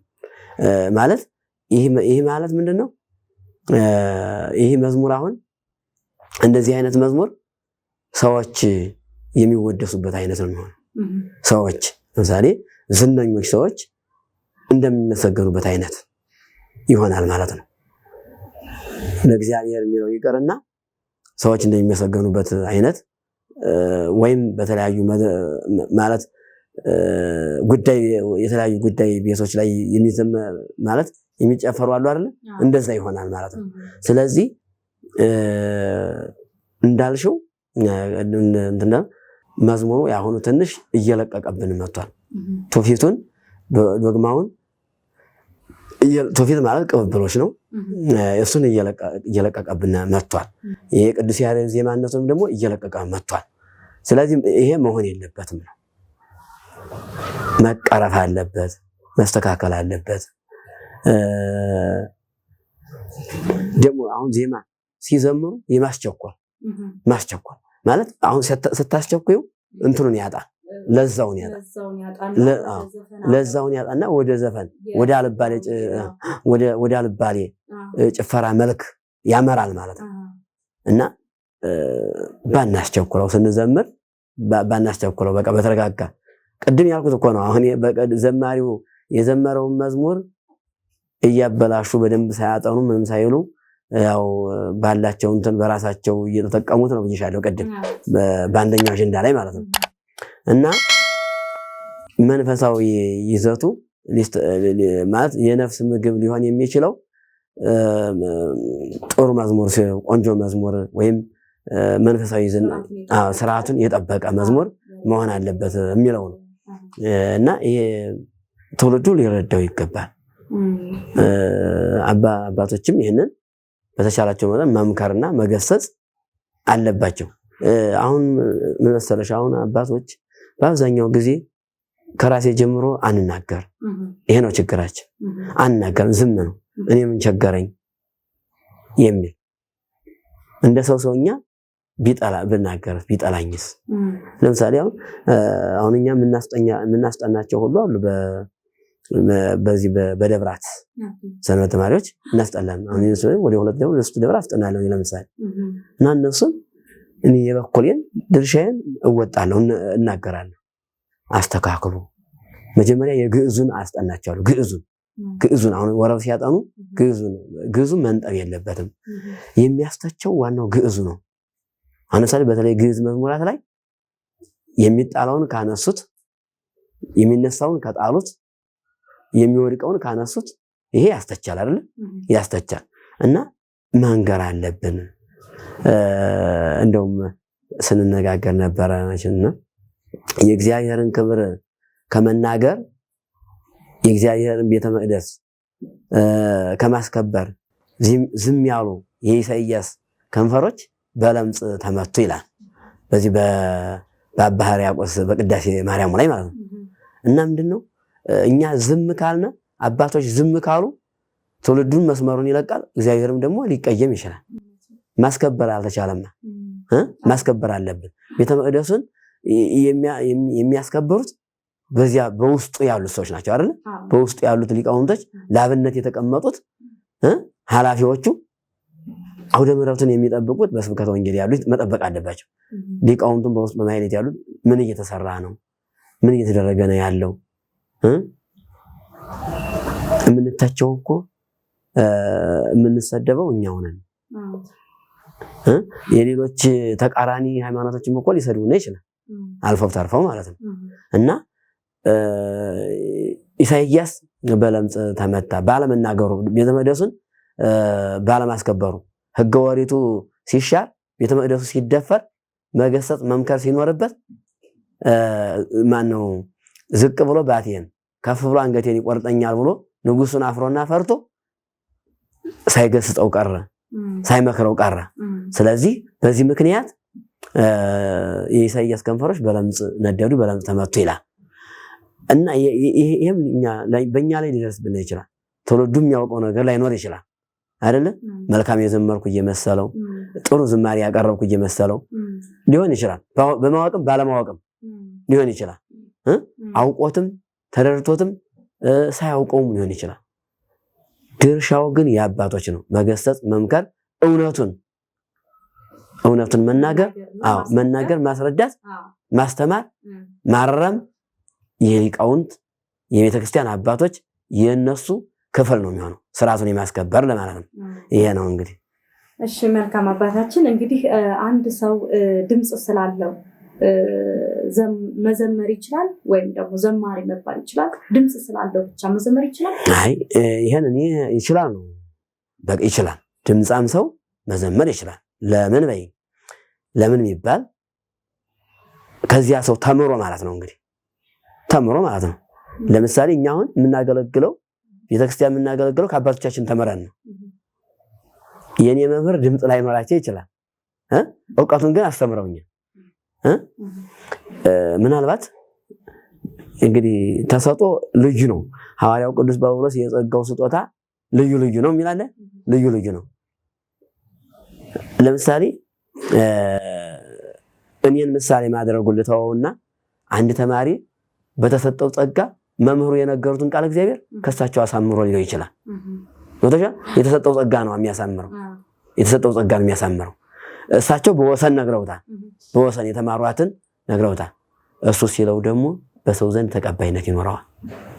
ለሰማያኑ ለሰው ጆሮ ቆንጆ ይሆናል። ይሄ ምንድነው? ከመምህሩ ደቀ መዝሙሩ ይባላል አለ። ያሳምረዋል። ከመምህሩ በበለጠ የተሰጠው ስጦታ ነው፣ ድምፁ ነው። ስለዚህ ታምሮ ነው። አሁን አንቺ ዘማሪ ድርሰቱን ደርሰሽ ለአንድ ድምጻዊ ወሰደው አሳምሮ ይዘምረዋል እና በዚህ እኔ መዘመር ይችላል ነው በቃ መቼም እምለው ማለት ነው። እሺ መልካም። አንድ ሰው ድምጽ ስላለው ብቻ መዝሙር መዘመር እና ዘማሪ መባል ይችላል? ስላለው ያው እንደ ስጋ ወይም እንደ ሰውኛ እንደ ዕውቀት እንደ ችሎታ ሊዘምር ይችላል። ነገር ግን መጀመሪያ መቅደም ያለባቸው ነገሮች አሉ። መቅደም ያለባቸው ነገሮች ምንድናቸው ስንል ፈቃደ እግዚአብሔር፣ ሱባኤ መግባት፣ ጸሎት ማድረግ፣ እግዚአብሔር መጠየቅ። ጸሎት ያስፈልጋል። አንድ ነገር ለመስራት ጸሎት ያስፈልጋል። ጸሎት ብሂል ተናግሮ ምስለ እግዚአብሔር። ጸሎት ማለት ከእግዚአብሔር ጋር መነጋገር ነው አይደል? አንድ ሰው ጸሎት ሲጸልይ በውስጡ አንድ ሐሳብ አንግቦ ነው። ማለትም የሚመኘው ነገር አለ ማለት ነው። ሲጸልይ አንድ ሰው ወይ ሰላም አውለኝ ሊሆን ይችላል፣ ሰላም አሳደረኝ ሊሆን ይችላል፣ ወይ ስራዬን ባርክልኝ ሊሆን ይችላል። የምሰራውን ስራ ቀና የሆነ አድርግልኝ፣ በሰው ዘንድ ተቀባይነት ያለው አድርግልኝ ብሎ እግዚአብሔርን ይጠይቃል። እና የመጀመሪያው ፈቃደ እግዚአብሔር ያስፈልገዋል። ያ የሆነ እንደሆነ የሚደርሳቸው ድርሰቶች ለነፍስ ምግብ ይሆናሉ፣ ትውልድንም ደግሞ ያንጻሉ፣ ይገነባሉ። ፈቃደ እግዚአብሔር ያስፈልጋል። እንደው ዝም ብሎ እንደ ሰውኛ እንደ እውቀት እዘምራለሁ ማለት እንደ እውቀት ሊቻል ይችላል። በጉልበት ማለት ነው። በጉልበት ሊዘምር ይችላል። ነገር ግን ፈቃደ እግዚአብሔር ያስፈልጋል። ለምሳሌ አንድ ተማሪ በቆሎ ተማሪ እንደው መሄድ ደስ ይለኛል። ምክንያቱም እኔ ያለፍኩበት ህይወት ስለሆነ ደስ ይለኛል። የሚገርምሽ እና አንድ ተማሪ ጉባኤው ላይ ያው ገብቷል፣ አስፈቅዶ መምህሩን እንዲማር ገብቷል። ከጉባኤው ላይ አለ። ነገር ግን በትምህርት ሰዓት ውዳሴ ማርያም በሚደረስበት ሰዓት ቃል እግዚአብሔር በሚነገርበት ሰዓት እሱ የለም። ጉባኤው ላይ እኮ አለ የለም። በቃ ማለት እግረ ተልሚድ ይባላል። እግረ ተልሚድ ይባላልና ዝም ብሎ መዞር አለ አይደለ? ለምሳሌ እንግዲህ ዛሬ ልደታ ናት። ዛሬ በአንድ በሁለት በሶስት በአራት በዓል እያሰላ በቃ ያው የስጋ ሁኔታውን ለማሳካት የሚዞር ተማሪ አለ። እንደገና በሌላ ባልባሌ ነገሮች ጊዜውን የሚያባክናል። አንዳንድ ተማሪ ምን ይላል እንደው ይገርም ነው። እንደው አንዳንድ ሌላው ጓደኛው ኧረ እንማር እንቀጽል ይለዋል። መቀጸል ማለት የተማሩትን ማስታወስ ማለት ነው። የተማሩትን ማስታወስ ማለት ነው። እንማር ሌላ አዲስ ትምህርት ነው። እንቀጽል ማለት ደግሞ የተማረውን ትምህርት ክለሳ ማድረግ ወይም ማስታወስ ማለት ነው። እንቀጽል ሲለው ተው ዝም ብለህ እስኪ እናውራ እንጫወት፣ ትምህርቱንማ አንዴ የመተንበት ይላ አሁን ከሀገሩ ለቆ ወደ ትምህርት ቤት መሄዱ ብቻ ነው እንጂ እሱ እና ይሄ አልባሌ ነገር ማለት ነው። አልባሌ አባባል፣ የማይጠቅሙ አባባሎች ማለት ነው። የማይጠቅሙ እና እንዲህ እያደረገ እድሜውን ያሳልፋል። ጎበዙ ተማሪ እውቀቱን ቀስሞ ተምሮ ሀሳቡን አሳክቶ ሲወጣ ያ ግን እንደዞረ ጓደኛው ቀድሞት ሲሄድ እሱ እዛው ይቀራል። ደግሞ አባቶቻችን ምን ይላሉ? የጉባኤ ቤት አትለዩ ይላሉ። ለምን ሲባል በ40 ቀን መንፈስ ቅዱስ ይወርዳል ተብሎ ይጠበቃል። ጉባኤ ቤት በ40 ቀን መንፈስ ቅዱስ ይወርዳል ተብሎ ይጠበቃል። እዛው የጠበቀ ያልተለየ ተማሪ መንፈስ ቅዱስን ይቀበላል ማለት ነው። ይባረካል። ትምህርቱ ደግሞ ይገለጽለታል ማለት ነው። እውቀት ይገለጽለታል፣ ጥበብ ይገለጽለታል። በቃ በማንኛውም ነገር ብሩህ ይሆናል አይምሮ ማለት ነው። መንፈስ ቅዱስ ባርኮታል። መንፈስ ቅዱስ ወርዶለታል። ልክ እንደ ሐዋርያት ማለት ነው። ሐዋርያት በፊት ድንጉፃን ነበሩ አይደል? በፊት ማለት ነው። እና መንፈስ ቅዱስን ከላከላቸው በኋላ ነው አንተም ወሰንበሩ ሀገረ ኢየሩሳሌም እስከተለብሱ ኃይለ ማርያም፣ እናንተ በዚህ በኢየሩሳሌም ከተማ ቆዩ ኃይልን እስከምትለብሱ ድረስ በዚህ ከተማ ቆዩ አላቸው። በዚያ ቆዩ። መንፈስ ቅዱስን ላከላቸው። መንፈስ ቅዱስ ተቀበሉ። 72 ቋንቋ ተገለጠላቸው። ምንድነው? በመጠበቃቸው፣ ባለመንቀሳቀሳቸው፣ ትእዛዙን በመፈጸማቸው አይደለ? እና ስለዚህ ምን ልልሽ ፈልጌ ነው፣ መመረጥ ያስፈልጋል ነው። መመረጥ ያስፈልጋል። ከእግዚአብሔር መሰጠት ያስፈልጋል። እንደው ጨዋታ ይስበዋልና እንደው ነገር ይስበዋልና እንደው እመሂ ለነዲህ ወእመሂ ለሲመት ይላል። አንድ ሰው ለሹመት ይመረጣል ወይም ለክፉ ነገር ላልባሌ ነገር ይመረጣል። ሐራይኮ ከምከርሰምከ የሚልስ አለ አይደል? ከእናትህ ማኅፀን ደግሞ መረጥኩህ የሚልም አለ። ለምሳሌ ቅዱሳን እንደነ ዮሐንስ ያለውን እንደነ ተክለ ሃይማኖት ያለውን እንደነ ቅዱስ ጊዮርጊስ ያለውን ሃይማኖታቸውን ያቆዩ ማለት ነው። እንደነዚህ ያሉትን ሀረይኩ ከምከርሰምከ ከእናት ማኅፀን ሳለ መመረጥ ያስፈልጋል። ምንድን መመረጥ የሚያስፈልገው ደግሞ በጸሎት ነው ማለት ነው። በጸሎት ነው እግዚአብሔርን በመጠየቅ ለእግዚአብሔር ንጹህ ሆኖ በመቅረብ ንጹህ ምስጋና ወይም ንጹህ መስዋዕት በማቅረብ ጸሎት ማለት ነው። እና በጸሎት የማይገኝ ነገር የለም። ጸሎት ቅድም እንዳልኩት ጸሎት ከእግዚአብሔር ጋር መገናኛ ነው፣ ስልክ ነው ማለት ነው። በዘመናዊ ስንለው ከእግዚአብሔር ጋር የምንነጋገርበት ስልክ ነው ማለት ነው ጸሎት። ስለዚህ ይህን ስናደርግ ያቀርናቸው እቅዶች ሁሉ ይሳኩልናል ማለት ነው፣ ተፈጻሚነት ይደርሳሉ። ለትውልዱም ደግሞ ጥሩ ነገር እናስተላልፋለን ማለት ነው። እና ሰው ስለቻለ ብቻ ዘማሪ አይሆንም። ከእግዚአብሔር ጸጋ ያስፈልጋል። ፈቃድ እግዚአብሔር ሊደረግለት ይገባል። በዚህ መልኩ ነው። ቢያንስ ዘማሪ ለመባል ቢያንስ በውስጡ ምን ማሟላት አለበት አንድ ሰው ብለው ያስባሉ? እንግዲህ ያው ቅድም እንዳልነው ነው ማለት እንግዲህ ወደ አለባበስ የጥያቄው ዘማሪ ለመባል ምን ማሟላት አለበት ወይ ምን ማድረግ አለበት? ያው እንግዲህ ዘማሪ ለመባል የመጀመሪያው ትህትና ነው። ትህትና ማለት ዝቅ ብሎ አባቶችን ሄዶ ተሳልሞ ለምሳሌ አውደ ምሕረት ሊዘምር ቢሄድ የሚያከናውናቸው ነገሮች አሉ አይደል? ክርስቲያናዊ ስነ ምግባሮች እነሱን በማሟላት አትሕት ወርስ የሚባሉ አትሕት ወርስ ያስፈልጋል። ራስን ዝቅ ማድረግ እንደገና ደግሞ ተመስጦ ማለት የልብ ፍላጎት ፍቅረ እግዚአብሔር ሊያድርበት ይገባል። አሁን ፍቅሩ ከሌለሽ ድርሰቱም አይመጣም፣ ልዘምሪም አይቻልም ማለት ነው።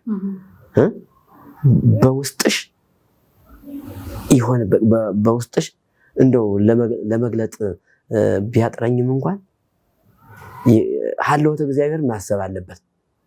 አንድ ዘማሪ ሀልወተ እግዚአብሔር መኖሩን ማሰብ አለበት። የሚዘመረው ለማን ነው ማሰብ አለበት። የሚዘመረው ለማን ነው? የምንዘምረው ደግሞ ምን ይጠቅመናል? ጥቅሙንም ለማን ነው ማለት አሁን ለምሳሌ መስዋዕት ስትሰዊ እንጂ ለማን ነው መስዋዕት የምትሰዊ ማወቅ አለብሽ አይደል? የማቀርበው ዝማሬስ ንጹህ መስዋዕት ነው? እግዚአብሔር ይቀበለዋል አይቀበለውም? አቀራረቤስ እንዴት ነው የሚለውን ነገር ራሱ ማሰብ አለበት ማለት ነው። አትሕት ወርስ፣ ትህትና፣ የዋህነት፣ ፍቅር፣ ትዕግስት እነዚህ የመሳሰሉት ነገሮች መኖር አለባቸው አንድ ዘማሪ ለመሆን ማለት ነው። እነዚህ መኖር አለባቸው። ከአንድ ዝማሬ በስተጀርባ ያሉ ግለሰቦች ህይወታቸውና አገልግሎታቸው ምን መምሰል አለበት ብለው ያስባሉ?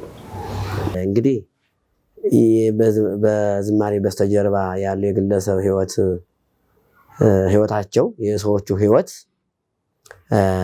በሁለትም በሶስትም ከዛም በላይ ልንጠቅሰው ወይም ልንተነትነው ይገባል። የአንድ ዘማሪ ህይወት የአንድ ዘማሪ ግለሰብ ህይወት በመጀመሪያ አለባበሱ ሊስተካከል ይገባል። አለባበሱ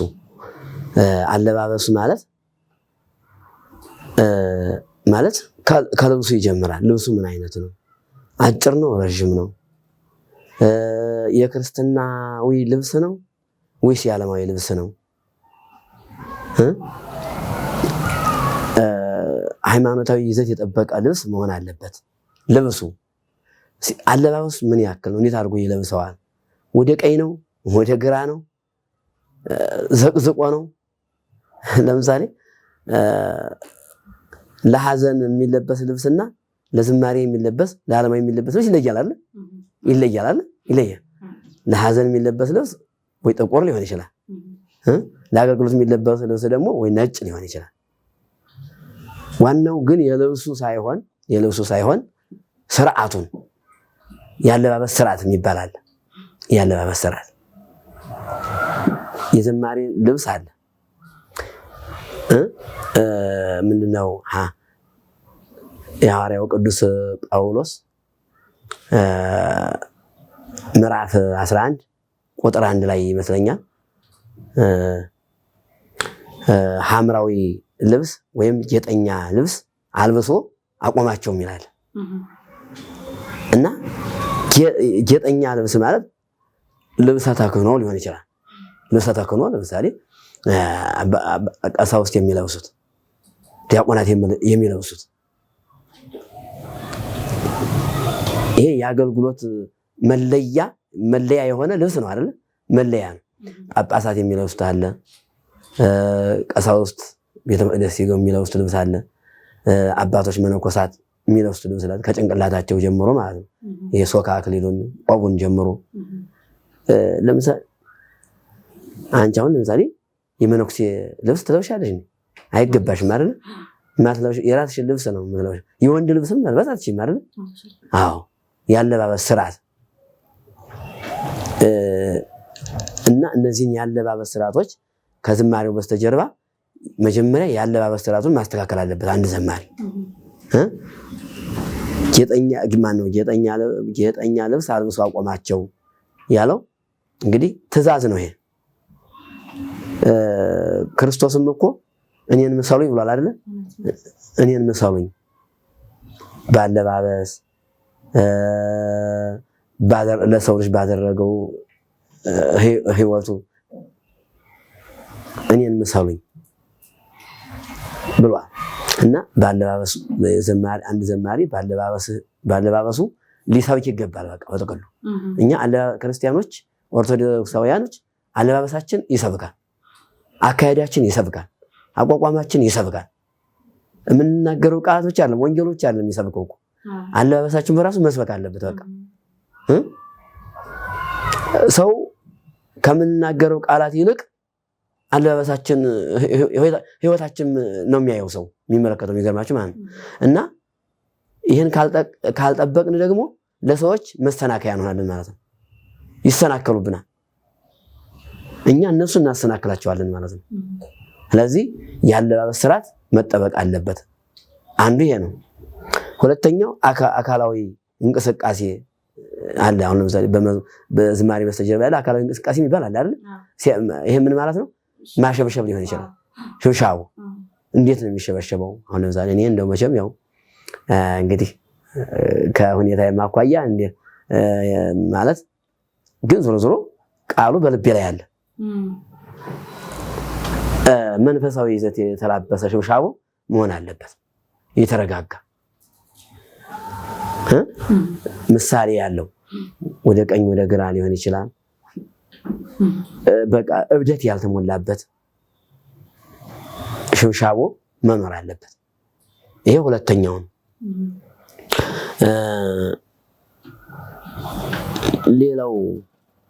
ሌላው ደግሞ ከተለያዩ የሱስ ነገሮች አንድ ሰው አጫሹ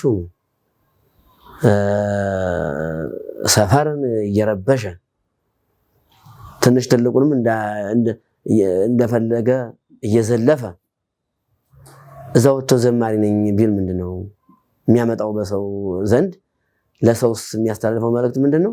ለሰውስ የሚፈጥረው ተጽዕኖ ምን ይሆናል? ከባድ ነው የሚሆነው። አንድ ሰው ከዝማሬው በስተጀርባ ከሱስ መጽዳት አለበት። ከተለያዩ ሰዎች ከአጫሽነት ከነዚህ ነገሮች የተለያዩ መጠጦች ሊሆን ይችላሉ። ከነዚያ መጽዳት አለበት። አዎ ለምሳሌ አንድ ሰባኪ ወይም አንድ ዘማሪ አውደ ምሕረት ላይ ታይቶ ኋላ አውደ ምሕረቱ ጉባኤው ተጠናቆ በኋላ አንድ ሰፈር ሄዶ ሌላ ቦታ አልባሌ ቦታ ዋዛ ፈዛዛ ቦታ ላይ ከተገኘ ምንድነው የሚባለው? ለዚያ ሰው መሰናከያ ሆነ። ለራሱም ህይወት የለው፣ ለሰውም አይጠቅምም ማለት ነው። የሚያስተላልፈው ማለት ለዚያ ሰው አይሰራም። ምን አለ መሰላችሁ እንደው አንዳንዴስ እንደው ነገር ይስበዋልና አንድ ሰባኪ ነበሩ ይባላል እና ወንጌል እየሰበኩ ቆይተው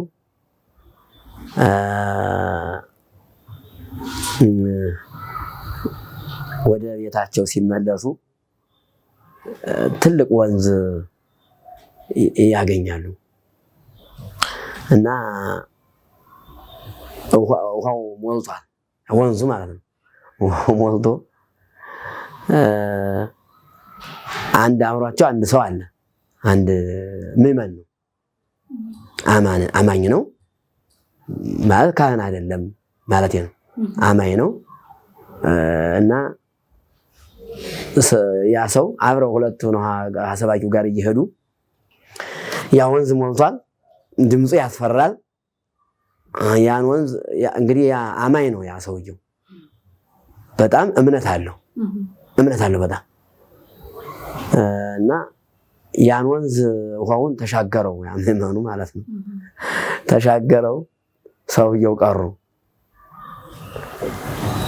እና አባ ነው እንጂ ወይም መምህር ነው እንጂ ተሻገሩ አላቸው።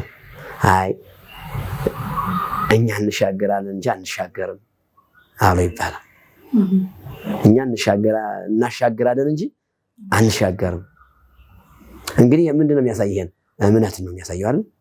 እምነትን ነው። ያ ሰውዬ ሰባኪ ናቸው፣ የህዝብ አገልጋይ ናቸው፣ የቤተ መቅደሱ ኃላፊ ናቸው፣ የአውደ ምሕረቱ ኃላፊ ናቸው። ያኛው ሰውዬ ግን በዚያ ሰው የሚገለገሉ ናቸው አይደል? ያኛው ተሻገረ፣ ይሄኛው ቀረ። ይሄ ምንድን ነው የሚያሳየው? የእምነት ጥንካሬ ጉድለትን ነው የሚያሳየው ማለት ነው። እና ምንድነው አንድ ሰው ከተለያዩ ነገሮች ከመዘመሩ ወይም ከመስበኩ በስተጀርባ እምነቱ የጠነከረ መሆን አለበት። አለባበሱ መስተካከል አለበት።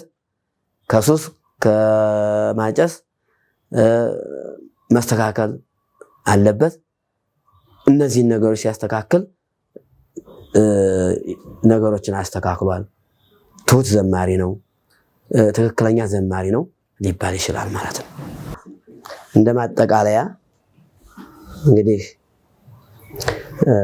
የምንላቸው ወይም የምንጠቅሳቸው የምንተነትናቸው ነገሮች ቅድም እንዳልኩት ካልኳቸው ነገሮች በተጨማሪ ከዝማሬ በስተጀርባ ዋናው ያው መማር ነው። መማር ምንም ጥያቄ የለውም።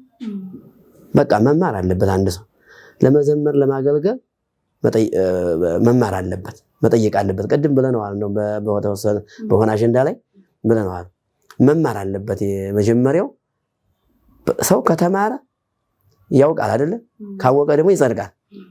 አዎ ይማራል። አንድ ሰው በዘማሪ በስተጀርባ ደግሞ ይጾማል፣ ይጸልያል። ያው እንዳልነው ሱባኤዎች አሉ። እንደገና ደግሞ መቁረብ አለበት፣ ስጋው ደግሞ መቀበል አለበት፣ ንስሐ መግባት አለበት። ንስሐ ገብቶ ነው መቁረብ የሚችለው። የመጀመሪያው ያው መማር አለበት ብለናል። ለመማር ደግሞ ንስሐ አባት መያዝ አለበት። ንስሐ አባት ከሌለ ደግሞ ከማን ይማረዋል? አዎ ይሄ የነፍስ ጉዳይ ስለሆነ ማለት ነው። የነፍስ ጉዳይ ነው ማለት አሁን እንደ ስጋ የምንማርባቸው የአብነት ትምህርት ቤቶች ይኖራሉ ማለት መሰረታዊ እውቀት ለማስፋት አብነት መምህራኖች ጋር ገዳም ሊሆን ይችላል፣ የአብነት ጉባኤ ቤት ሊሆን ይችላል። በተለያዩ ሁኔታዎች ሄደን ተጉዘን እውቀት ለማስፋት እውቀታችን ለማዳበር እውቀት ለመቅሰም ከነዚህ ሰዎች ሄደን እንማራለን።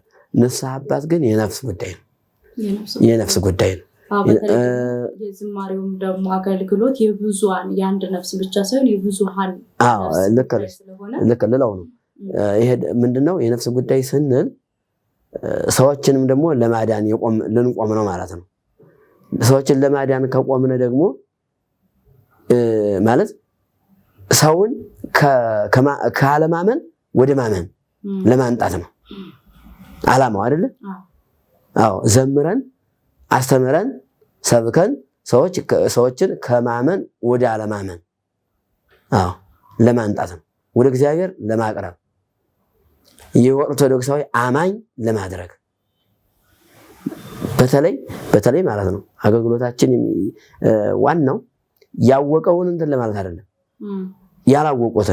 ያላወቁትን ከሃይማኖት ውጭም ሊሆኑ ይችላሉ። እነዚያን ሰው ለማንጣት የኛ ሁኔታ መስተካከል አለበት። አዎ ያላወቁትን ለማሳወቅ ያላመኑትን ለማንጣት የኛ ጥሩ የሆነ የሚስብ ነገር ከኛ ይጠበቃል። በህይወታችንም በምናደርገው አገልግሎታችንም በተግባርም በቃ በምናደርጋቸው ነገሮች ሁሉ ሰዎች እንዲሳቡበት የሚሆኑ ነገሮች ማድረግ አለብን ነው። ሌላው የነፍስ ጉዳይ የሰውንም ነፍስ ለማዳን ነው፣ የራስንም ነፍስ ለማዳን ነው። እና አንድ ዘማሪ ለሰው አራያ መሆን አለበት ነው። አራያ ለምሳሌ አንቺ ስቋሪ ስታይ እኮ ሰው ይቆርባል እኮ ያን ጊዜ አልጸደቀም ያ ሰው። አዎ ምክንያቶች ለመዳን ምክንያቶች ያ ሰው ባንቺ ከዳነ ለአንቺ ደግሞ እርካታሽ ከፍ ያለ ነው። አዎ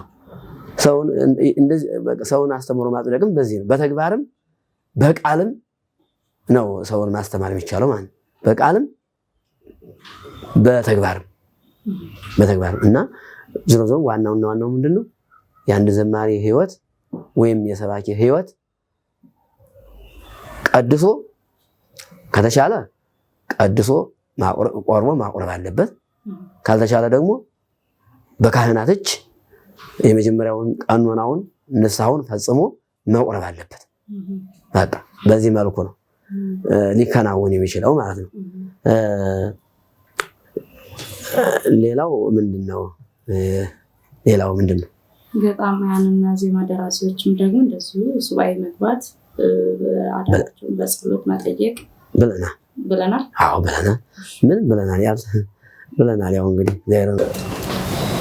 እሺ መልካም አባታችን፣ እንግዲህ ያው የርዕሰ ጉዳያችንን አጠቃለናል። እስቲ ወደ እርስዎ ደግሞ እንመለስና ቁጥር አንድ የሆነው አልበሞት የሰሩት ስምሽ አሳደገኝ እመቤቴ ከሚለው ዝማሬ። እሺ እንግዲህ የሚገርማችሁ ነገር ስምሽ አሳደገኝ የሚለው ትልቅ ትርጉም ያለው ነው። ወደ እኔ ስመጣ